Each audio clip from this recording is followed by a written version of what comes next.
गृहप्रवेशाच्या दिवशी आशीर्वाद घेते सर्वांचा. आज लग्न जरी झाले तरी सासूबाई मुलगा राहील कायम तुमचा. लागली होती मनाला चाहूल, आज नव्याने कांबळेची सून म्हणून टाकते या घरात पहिलं पाऊल.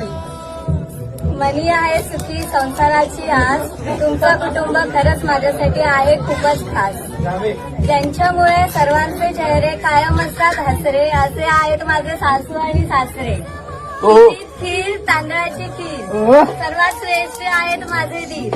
लग्नांनी दिला मैत्रीचा हात, आणि पूजाताईंनी कायम दिली मायेची साथ. नातेवाईक निलेश तुमचे खरंच आहेत हौशी सगळेच. आज नव्याने मी माझी ओळख करून देते, मी सौभाग्यवती सेजल निलेश कांबळे.